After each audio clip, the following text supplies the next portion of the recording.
Présenter à l'abbaye de Massay cette exposition au nom évocateur « Nos plus belles années » n'est que accessoire quand on saisit le constat établi par Bérengère et Anthony que notre vie nous torture aveuglément, mais pas que. Écoutons plutôt leur réflexion. Nous, la spécialité qu'on a, c'est qu'on n'a pas de spécialité. C'est-à-dire que ça peut prendre des formes très variées. Par exemple, dans cette expo-là, on a des vidéos, on a des dessins, on a de la photographie, on a une installation. On n'est pas des artistes qui avons un médium de prédilection. Ça, c'est une vidéo performative qui s'intitule « Nos plus belles années ». Et c'est une chorale qui reprend avec ferveur et passion une musique d'attente téléphonique, avec une soliste qui nous demande de patienter et qu'un correspondant va nous répondre. Et en fait, c'est la vidéo qui a donné son nom, son titre à l'exposition. Et c'est pas un constat nostalgique qu'on fait, comme ça pourrait le laisser entendre. Il y a un film qui porte ce titre, Nos plus belles années, et c'est très nostalgique. Mais nous, c'est pas ça, c'est plutôt ironique, c'est plutôt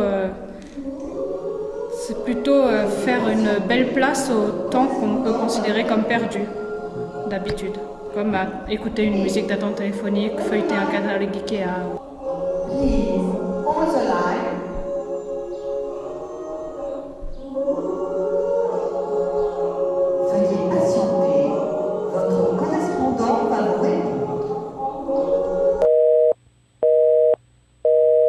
Un film d'animation qui s'intitule Neige parce que ça représente la neige télévisuelle qu'on avait au temps où nos téléviseurs étaient encore analogiques.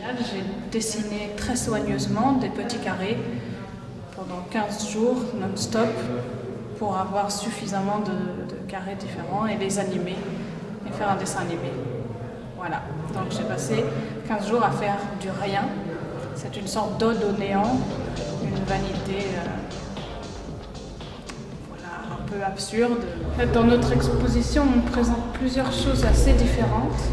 Et si dans cette vidéo-là, c'est facile de passer à côté du propos parce qu'on peut décider que en fait, la télévision est cassée ou ne pas se rendre compte. C'est parce que si je ne suis pas là pour le dire, on ne sait pas que j'ai mis 15 jours à dessiner des petits carrés. Et pour la vidéo Nos plus belles années, je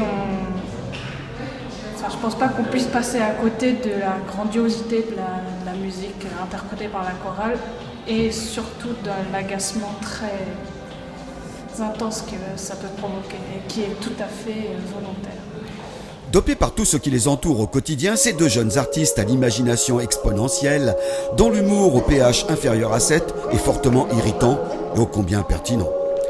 L'expo commence par une explication des plus originales mais nécessaires de la perte du temps que l'on rencontre au quotidien.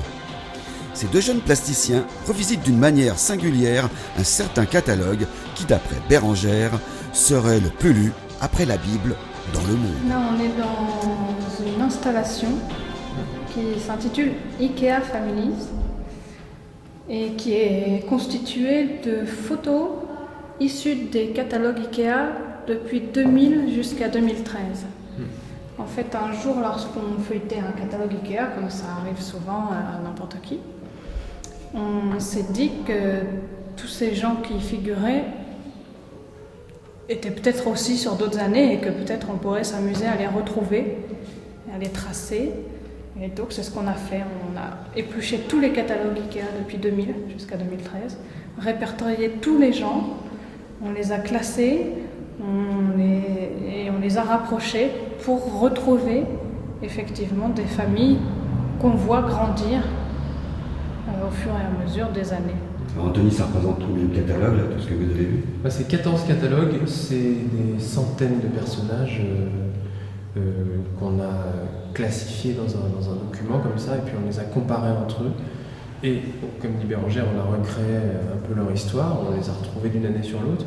Et à la fin, on a un espèce d'album de famille qui remet en avant ce qui est oublié dans le catalogue Ikea, c'est-à-dire les gens, parce que il y a les meubles, et puis il y a les gens qui sont des espèces de faire-valoir, enfin ils servent à rien, ce sont des personnages absurdes qui font des choses absurdes dans des espaces qui ne peuvent pas exister.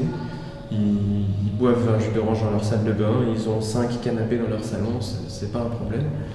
Et donc on a essayé de leur donner une consistance à ces personnages de papier glacé. Et c'est pour ça qu'on leur a on leur a dédié un salon, en quelque sorte, mais un salon entièrement constitué de meubles et d'articles achetés chez Ikea.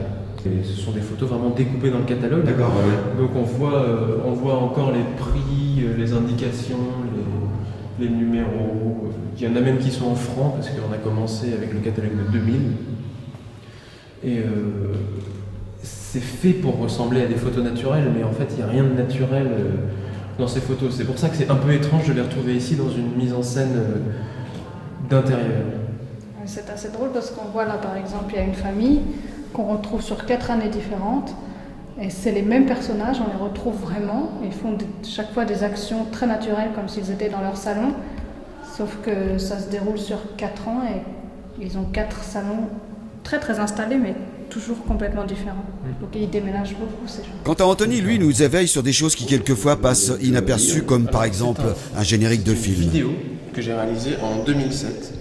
Et voilà le générique avec le soutien du groupe Mediaxis Calastra Film et le soutien de Paris California Productions, une coproduction Cinémalt Productions, un financement de la région Baden-Württemberg. Alors là on se dit mais ce type est pas bien vieux, il a eu plein de financements, qu'est-ce qui se passe? En fait Opening, je vous raconte un peu la fin, Opening c'est juste un générique de début, c'est-à-dire que ça ne s'arrête jamais.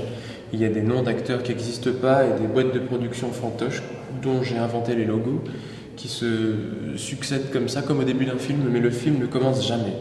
C'est un peu frustrant comme expérience, mais c'est aussi une manière de porter son attention sur un truc auquel on ne prête pas attention généralement, qui sont les génériques de début. Voilà, là par exemple, tous les acteurs ont un nom de pizza. George Margherita, Steven Calzone, Sean Calabresa, etc. Alors, ça c'est une série de photos qui s'appelle People I Don't Know, des gens que je ne connais pas, mais qui sont présentés comme des gens que je connais. Ce sont des photos souvent anciennes que j'ai achetées sur des marchés, aux puces ou des magasins avec des bricoles d'occasion. Et ce que j'ai fait, c'est que je me suis incrusté dans la photo, en photomontage. Donc là par exemple, c'est une famille japonaise, c'est une photo que j'ai achetée à Tokyo. Et à cette époque, j'essayais de m'intégrer dans la société japonaise, enfin comme on essaie toujours de s'intégrer dans un groupe ou dans une société. Et pour ce faire, je me suis directement intégré sur la photo où il y a une fille, sa mère et sa grand-mère. Et donc me voilà. Là j'ai fait la même chose avec une photo d'un couple de personnes âgées qui s'appelle les Rovières. L'image d'à côté, c'est Georges Dumont, un soldat qui écrit une lettre à sa famille, une carte postale, et donc j'ai retrouvé cette carte postale complètement au hasard. Et je me suis mis à côté de lui comme si je connaissais cet homme depuis toujours. En fait, c'est un photomontage. Et c'est pareil pour la dernière, c'est une carte postale de danse bretonne que j'ai squattée numériquement. C'est une touche de clavier d'ordinateur agrandie 50 fois. C'est la touche Escape. Donc ça s'appelle The Great Escape, comme le titre original de La Grande Évasion. Et ça représente cette fameuse touche qui est une espèce de bouée de sauvetage pour les gens qui travaillent sur des ordinateurs, parce que ça permet de sortir d'un processus. Comme à l'époque où je l'ai faite, elle est assez... Enfin, je l'ai faite en 2006, donc les ordinateurs se développaient énormément et tout s'informatisait à ce moment-là, et donc je me suis dit, bon, le monde est contrôlé par des ordinateurs, est-ce que si je fais une touche Escape géante, je vais pouvoir provoquer une évasion, une évasion comme il peut y avoir des désirs d'évasion qui sont exprimés par un peu tout le monde. Et j'ai essayé de satisfaire ce désir d'évasion, j'ai pas réussi. Je me retrouve avec un gros bloc inanimé, un peu mystérieux. Alors, en fait, ce sont des enseignes de magasins. Des enseignes de magasins qui ont été prises un peu partout sur mon chemin quand j'avais un appareil photo et que je trouvais un mot positif, limite sympathique, un compliment. Je l'isole et j'en fais une photo, et ensuite en mettant toutes ces photos ensemble, ça donne une espèce d'impression de bienveillance, de bien-être. On se sent choyé parce que les mots qui sont écrits, c'est nice, parfait, plaisir, poutou, rêve, super, sympa, mignon, chic, etc. et amour. Alors qu'en fait, c'est extrait tout simplement d'enseignes de boutique. En isolant le côté un peu bienveillant, j'en ai fait une œuvre qui s'appelle La nature bienveillante. Encore un titre ironique. Et c'est une série de photos comme ça que j'ai commencé il y a 2 ans et que je prends régulièrement dès que je trouve quelque chose.